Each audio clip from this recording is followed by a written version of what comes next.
નમસ્કાર દર્શક મિત્રો, સ્વાગત છે તમારું મારા નવા વિડીયોમાં। આજે આપણે જોવાના છીએ કે માસિક જે ત્રિમાસિક કસોટી જે છે એ ત્રિમાસિક કસોટીમાં પેપરની પ્રશ્ન બેંક આપણે આજે બધાએ તારીખ 18/8/2025ના રોજ મેળવી આપણે બધાએ તેને ડાઉનલોડ સરસ મજાની કરી લીધી છે। અને હવે એની અંદર આપણે ઘણા બધા પ્રકારના હેતુલક્ષી પ્રશ્નો, ટૂંક જવાબી પ્રશ્નો અને બહુ વિકલ્પ પ્રકારના પ્રશ્નો, ઘણા બધા પ્રકારના પ્રશ્નો આપણે એની અંદર જોયા છે। હવે આપણને પ્રશ્ન એ થાય છે કે આપણે પેપર કેવી રીતે બનાવવું। આપણે કુલ ગુણ 40નું પેપર આપણે જે ત્રિમાસિક કસોટીનું લેવાનું છે, તો ફટાફટ આ વિડીયોમાં આપણે એ પેપર વિશેની ચર્ચા કરી લઈએ। નમૂનારૂપ પેપર તમને આપીશ, એ પેપર તમે ઉપયોગ કરી શકો છો।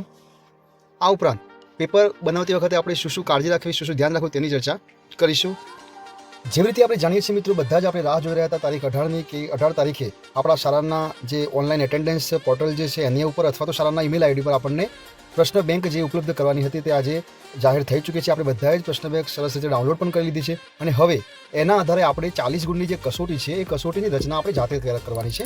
તો એ કસોટી કેવી હશે, એમાં કેવા પ્રશ્નો લેવા વગેરે જેવી બાબતોની આપણે ચર્ચા કરવાનો ઉપયોગ પણ કરી શકીએ છીએ અને આપણે જાતે પણ નવા પ્રશ્નો બનાવી શકીએ છીએ। તો કેવી રીતે બનાવવા, તો આજે હું ધોરણ 5 ગુજરાતી વિષયની અંદર અધ્યયન નિષ્પત્તિની ધોરણ 5ની અંદર ગુજરાતી વિષયની અંદર અધ્યયન નિષ્પત્તિનો ઉપયોગ કરી કેવા પ્રકારના પ્રશ્નોની રચના થઈ શકે એનું ઉદાહરણ રૂપ તમારી સમક્ષ એક પેપર મેં જે બનાવ્યું છે, તમારી સમક્ષ એક પેપર રજૂ કરીશ, જેના આધારે આપણે આવા પ્રકારના પ્રશ્નો બનાવી શકીએ જે બાબતની તમને આઈડિયા આવી જાય।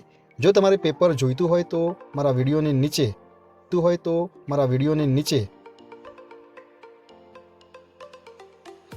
મિત્રો એક વાતની ફરીથી ખાસ ધ્યાન રાખજો કે આજે તમે પેપર લેવાના છો એ પેપર પત્રક એના ભાગરૂપે સત્રાંત અને વાર્ષિક પરીક્ષાના પરિણામ પત્રકમાં પણ ગણવાના રહેશે, એટલે આ બાબતની ખાસ તકેદારી રાખો।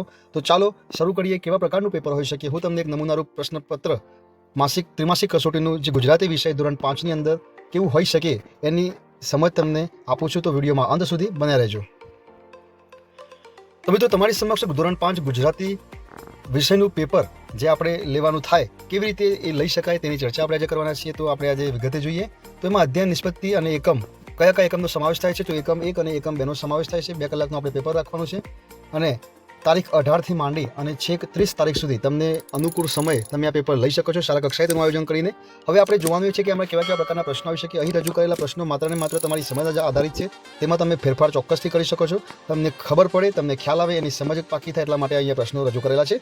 તો આપણે અધ્યયન નિષ્પત્તિ પણ આપેલી છે અને સાથે સાથે પ્રશ્નો કેવી રીતે કેવા હોઈ શકે તેની આપણે ચર્ચા કરીશું। તો અહીંયા જોઈ શકીએ છીએ એમ પ્રશ્ન 1 નીચેનો ફકરો વાંચી તેના આધારે પ્રશ્નોના જવાબ આપો। હવે દરેકનો 1 ગુણ, અહીંયા પ્રશ્નના ગુણ માત્ર 1 રાખવામાં આવેલો છે, પણ એની સાથે સાથે આપણે અધ્યયન નિષ્પત્તિ છે એનો પણ આપણે ખ્યાલ રાખ્યો છે કે અધ્યયન નિષ્પત્તિમાં એવું છે કે મુખ્ય વિચારોની સમજણ રજૂ કરે છે અને વાંચેલી સામગ્રીમાંથી આવશ્યક તારણો કાઢે છે। હવે આ તારણો કાઢવાની જે પ્રક્રિયા છે એ પ્રક્રિયા આપણે કેવા પ્રકારના પ્રશ્નોમાંથી બહાર કાઢી શકાય, તો અહીંયા એક સરસ મજાનો ફકરો આપેલો છે અને ફકરાના આધારે બાળક નીચેના પ્રશ્નોના જે જવાબ આપવાના છે એ પ્રશ્નના જવાબ પણ બાળકને વિકલ્પ સ્વરૂપે આપેલા છે, એ વિકલ્પમાંથી પસંદ કરવાના છે। એટલે એક હાઈ ઓર્ડર થિંકિંગ પ્રકારનો પણ પ્રશ્ન થઈ જાય કે બાળકને વિચારવું પડશે, બાળકને વિચારવા માટે ફકરો વાંચવો પડશે, તેનો સમજવો પડશે, તેનું અર્થગ્રહણ કરવું પડશે અને ત્યારબાદ એ વિકલ્પો પસંદ કરી અને એનો જવાબ આપી શકે છે। તો આવા પ્રશ્નો પણ તમે કાઢી શકો છો, જેનો ગુણ 1 છે, પણ હાઈ ઓર્ડર થિંકિંગ જે HOTની જે નવી શિક્ષણ નીતિમાં જે વાત થઈ છે, હાઈ ઓર્ડર થિંકિંગના પ્રશ્નો પણ તમે અહીંયા બહુ વિકલ્પ પ્રકારના પ્રશ્નોમાં કાઢી શકો છો। તો આ રીતે આપણે પહેલા પ્રશ્નના 5 ગુણ રાખેલા છે,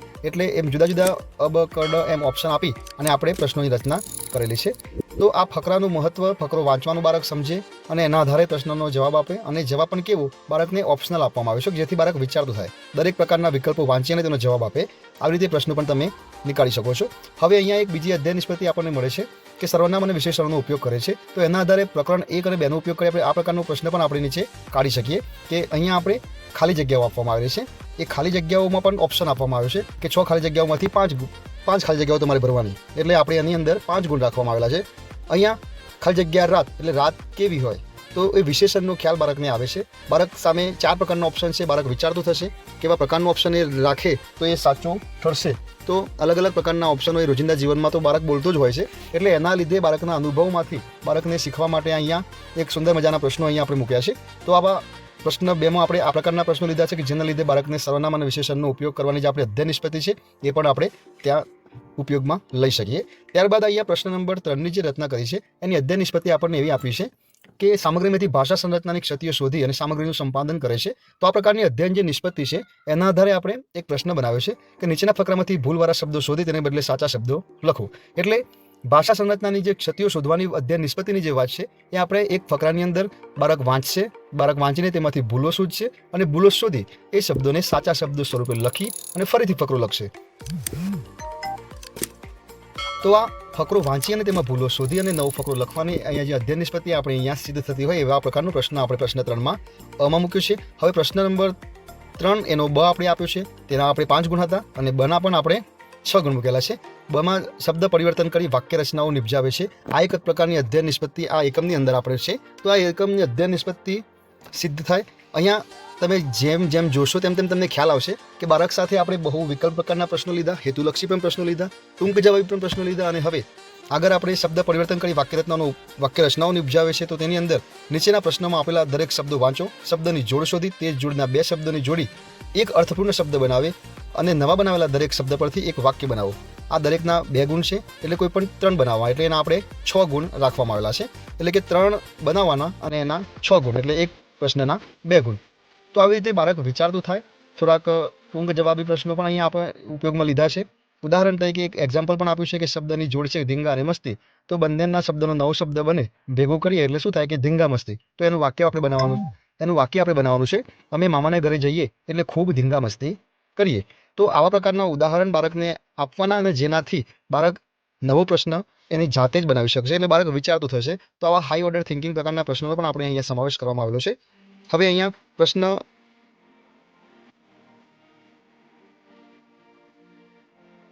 આવા પ્રકારના પ્રશ્નો મિત્રો કઠિનતા મૂલ્ય રાખીને આપણે નિર્માણ કર્યું છે કે બાળક વિચારતું થાય, 2 શબ્દોને જોડે અને પછી એ જોડીને એનું વાક્યમાં એનો ઉપયોગ કરે.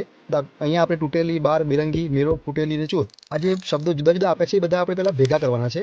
એમાંથી 3 જોડી બનાવવાની, જોડી બનાવ્યા બાદ એનો આપણે ઉપયોગ વાક્ય સ્વરૂપે કરવાનો છે. હવે આપણે આગળની નિષ્પત્તિ જોઈએ. અધ્યયન નિષ્પત્તિ છે કે સામગ્રીને લગતી રજૂઆત કરવા માટે સ્થાનિક ભાષાનો ઉપયોગ કરે છે. તો આ પ્રશ્ન 4માં આપણે એનો ઉપયોગ કર્યો છે કે તમારા શબ્દોમાં 8-10 વાક્યમાં જવાબ આપો. જે આપણે વર્ણનાત્મક પ્રકારના નિબંધ પ્રકારના પ્રશ્નોનો અહીંયા આપણે સમાવેશ કર્યો છે. તમને ગમેલી વાર્તા અથવા તો શનિવારે દફતર વગર આવવાનો અનુભવ જે આપણે બેગલેસ ડે અહીંયા ઉજવી રહ્યા છીએ, જે આપણે દર શનિવારે ઉજવીએ છીએ, એનો અનુભવ બાળકોને કેવો લાગે એના વિશે પણ આપણે અહીંયા પૂછવાનો પ્રયત્ન કર્યો છે. જે બાળક પોતાના વિચારોમાં હશે એ અહીંયા લખી શકશે. આગળની આપણે અધ્યયન નિષ્પત્તિ લઈએ. સૂચના મુજબ કરો, જેની અધ્યયન નિષ્પત્તિ છે કે વિધાન વાક્ય, પ્રશ્નાર્થ વાક્ય વગેરેનો ઉપયોગ કરે અને તેને ઓળખે છે. તો મિત્રો આપણે આવા પ્રકારના પણ પ્રશ્નો લઈ શકીએ છીએ. અહીં આપેલા પ્રશ્નો બધા જ લઈ લેવા એવું નથી, પણ તમને વિચાર આવે તમે આવા પ્રકારના પ્રશ્નો લઈ શકો એ માટે અહીં એનો ઉલ્લેખ કરવામાં આવ્યો છે. તો આવા પ્રકારના પ્રશ્નો પણ અહીંયા આપણે લઈ શકીએ જેની અંદરથી આપણે ઉપરની જે અધ્યયન નિષ્પત્તિ છે જેને આપણે સિદ્ધ કરવાનો પ્રયત્ન કરી શકીએ. દાખલા તરીકે તમે ક્યાં રહો છો, વાક્યનો પ્રકાર કયો છે. તો આ બધા પ્રકારના પ્રશ્નો બાળક વિચારતું થાય તેમાંથી તે ઓળખે અને આપણે અધ્યયન નિષ્પત્તિ મુજબ તે પ્રકારના પ્રશ્નો આપણે લઈ શકીએ છીએ. તો આવા જુદા જુદા પ્રકારના પ્રશ્નો આપણે આપણા 40 ગુણના પેપરની અંદર લઈ શકીએ છીએ. અહીં આપેલા પ્રશ્નો એ માત્ર ને માત્ર તમારી સમજ માટે છે. હવે આપણે પ્રશ્ન 5માં જે 5 ગુણ મૂક્યા છે તો અહીં આપણે પ્રશ્નની અધ્યયન નિષ્પત્તિ છે કે આપેલા શબ્દોનો ઉપયોગ કરી અર્થપૂર્ણ વાક્ય, સંવાદ અને પરિચ્છેદની રચના કરે છે. તો એની અંદર આપણે શું કરવાનું છે કે આપેલા શબ્દોનો ઉપયોગ કરી અર્થપૂર્ણ વાક્ય બનાવો, 2 શબ્દોની જોડી છે અને એ શબ્દોનો ઉપયોગ કરી આપણે અર્થપૂર્ણ વાક્ય બનાવવાનું છે. હવે એનો આપણે બીજી અધ્યયન નિષ્પત્તિ જોઈએ. ગદ્ય પદ્ય અને દ્રશ્યાત્મક સામગ્રીને આધારે લેખિત કે શાબ્દિક અશાબ્દિક દ્રશ્યાત્મક રજૂઆત કરે છે. આ અધ્યયન નિષ્પત્તિને આધારે આપણે પ્રશ્ન પૂછવાનો હોય તો કેવા પ્રકારના પ્રશ્ન હોય તો નિબંધ પ્રકારનો પ્રશ્ન છે કે નીચે આપેલા ચિત્રને જુઓ, ચિત્રમાં તમને જે દેખાય કે જે ચિત્ર તમને જે વિચાર આવે તે તમારે અહીંયા લખવાનો છે. તો આપણે અહીં એક ચિત્ર મૂકી અને બાળકને આ પ્રકારના પ્રશ્નો પણ આપણે અહીંયા જે નિબંધ પ્રકારના પ્રશ્નો છે જે અહીંયા મૂકી શકીએ છીએ. તો મિત્રો મેં આ રીતે આ પ્રશ્નપત્રની અહીંયા રચના કરી છે. જો તમારે આ પ્રશ્નપત્ર જોઈતું હોય તો નીચે ડિસ્ક્રિપ્શન બોક્સની અંદર ગૂગલ ડ્રાઈવની લિંક છે ત્યાં તમને આ પ્રશ્નપત્ર મળી રહેશે. હવે આપણે જો ગણિત વિષયની વાત કરીએ, ધોરણ 5ના ગણિત વિષયની વાત કરીએ તો અહીં તમને નમૂનારૂપ પ્રશ્નપત્રનું માળખું અહીંયા સમજાવવાનો પ્રયત્ન કર્યો છે. આપણે હેતુલક્ષી પ્રશ્નો લેવાના છે 10 ગુણના. હવે 10 ગુણના પ્રશ્નો કેવા હોઈ શકે તો કદાચ તમે એમાં વિકલ્પો પણ લઈ શકો છો, તમે ખાલી જગ્યાઓ પણ લઈ શકો છો, તમે જોડકાઓ પણ લઈ શકો છો, અથવા તો અ અને બ એમ 2 વિભાગો પાડી એમાં 5-5 ગુણના પણ તમે રાખી શકો છો. એટલે બહુહેતુક જે પ્રશ્નો હોય છે એ જુદા જુદા પ્રકારના હોય છે. તમે તમારા બાળકોની ક્ષમતા અનુસાર તમે અધ્યાપનની પ્રક્રિયા દરમિયાન તમે જે કંઈ પણ ઉપયોગ કર્યો હોય તે પ્રકારના પ્રશ્નો હેતુલક્ષી પ્રશ્નોમાં એનો સમાવેશ થઈ શકે છે. બીજો પ્રશ્ન આપણે અતિ ટૂંક જવાબી પ્રશ્નો લઈ શકીએ છીએ. જે અતિ ટૂંક જવાબી પ્રશ્નોની અંદર આપણે 6 પ્રશ્નો 6 ગુણના રાખીએ તો એમાં કેવા પ્રકારના પ્રશ્નો તો આપણે સામાન્ય બેઝિક જે ગાણિતિક ક્રિયાઓ છે આપણા 5મા ધોરણના ગણિતની અંદર 1 થી 4 પ્રકારના ટોપિક જે છે ઓગસ્ટ મહિનાની અંદર પૂરા થઈ ગયેલા હોય છે અથવા તો ચાલુ હોય છે. તો તેના આધારે આપણે ગાણિતિક ક્રિયાઓના જે પ્રશ્નો છે અથવા તો હાઈ ઓર્ડર થિંકિંગના જે પ્રશ્નો છે જે આપણે મૂકી શકીએ છીએ, જેમાં ગાણિતિક ક્રિયાઓ હોય જેના આપણે 2-2 ગુણ હોય એક એક ગુણ, જેના એક એક ગુણ તરીકે આપણે એનું પ્રશ્નપત્ર લઈ શકીએ છીએ. બીજા આપણે પ્રશ્ન નંબર 3ની અંદર ટૂંક જવાબી પ્રશ્નો છે જે 12 ગુણના છે. દરેકે 6 પ્રશ્નોના 2 ગુણ એટલે કે 12 ગુણ હોય. તો કેવા પ્રકારના પ્રશ્નો હોય? તો આપણે ગાણિતિક ક્રિયાઓ આપણા વ્યવહારમાં જે ઉપયોગ થતો હોય એવા પ્રકારના પ્રશ્નોને આપણે રચના કરી શકીએ છીએ. હવે એની અંદર તમે જોઈ શકો છો આપણા પ્રશ્ન બેંકની અંદર પણ આવા પ્રકારના પ્રશ્નોને ઉદાહરણ સ્વરૂપે આપણને આવેલા છે. આપણે સ્વાધ્યાયન પોથીની અંદર પણ સુંદર મજાના પ્રશ્નો પણ આવા આપેલા છે જેનો ઉપયોગ પણ આપણે કરી શકીએ છીએ. પ્રશ્ન નંબર 4માં આપણે નિબંધ પ્રકારના પ્રશ્નો જેમાં વ્યવહારિક કોયડાઓના ઉકેલ હોય એવા પ્રકારના પ્રશ્નો આપણે લઈ શકીએ છીએ. એમાં આપણે 4 પ્રશ્નો પૂછી દરેકના 3 ગુણ આપણે રાખી શકીએ છીએ. આવી રીતે ગણિત વિષયનું પણ આપણે પેપર 40 ગુણનું સરસ રીતે કાઢી શકીએ છીએ. જો તમને મિત્રો આ મારો વિડીયો ગમે હોય તો અન્ય શિક્ષક મિત્રો સાથે આ વિડીયોને પહોંચાડો જેથી તેમને પણ આવા પ્રકારના પેપરો કાઢવા માટે માર્ગદર્શન મળી રહે. મારી ચેનલ પર તમે નવા હો તો મારી ચેનલને લાઇક, શેર અને સબસ્ક્રાઇબ કરી મને સપોર્ટ કરવા વિનંતી. Thank you so much.